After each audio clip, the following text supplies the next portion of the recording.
غزة اتعاونت مع ملحنين كبار من كل مكان يمكن في الوطن نعم. العربي. مين أكتر حد حسيتي إن فيه كيميا بينك وبينه؟ والله أغلبيتهم يعني اتعاملت مع فنانين كتار من الخليج، من هنا، كلهم خير وبركة، يعني مش عايزة أقول حد امم عن حد، بس كلهم بس حقيقة. هل موضوع الكيميا بيفرق طيب؟ طبعا امم طبعا، كيمياء مهمة. صعب جدا تشتغلي مع حد مفيش كيمياء، بالأخص ملحن. أو قولي الملحن مش يعني ممكن يديك أغنية وما تشوفيهوش، بس مثلا مخرج، أنا بالنسبة لي صعب امم أتعامل مع مخرج هيصورني وانت مفيش كيمستري وانا ما بينك فيش وبينه. كيمستري بيني وبينه. مم. ده صعب جدا. ملحن ممكن يبعت لك اغنيه وممكن انت تغنيها لوحدك باحساسك. قبل مم. كده يعني دلوقتي ممكن تعملي ده، قبل كده لازم يكون في كيمستري وقعدات، دلوقتي لا يعني. ليكي التجارب مع 3 ملحنين كبار، مروان خوري وملحم بركات وعبد الرب إدريس، صحيح. وكل واحد فيهم مدرسة مختلفة تماما تمام. عن التاني. نعم. ازاي قدرتي ان انتي تندمجي مع كل ستايل لكل ملحن فيهم؟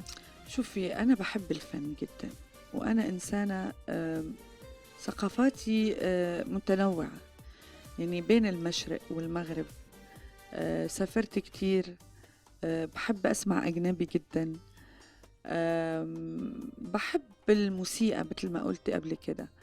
فلما أتعامل مع مروان بإحساس وجمال كلامه ومواضيعه، أنا بيوصلني إحساسه، فأنا مم. بيصير عندي سهل جدا لما بيديني أغنية بسمعها مرة واحدة بغنيها وكأنه بإحساس. خلص، لأنه في كيمستري بين إحساسي وإحساسه. مم. ملحم بركات ده من أروع الفنانين. ملحم حقيقي. بركات آه، آه، أغانيه بتذكرني بالأغاني القديمة، لحنه ايوه، الأغاني الطربية. الطربية. مم. بس كنت بسمع الكلام عشان اه، أنا بعتبر نفسي دايما تلميذة قدام حلو الكبار. ايوه.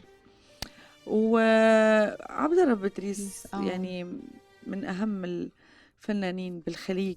وأنا حقيقة آه، اتشرفت انه تعاملت مع اهم الملحنين في الوطن العربي.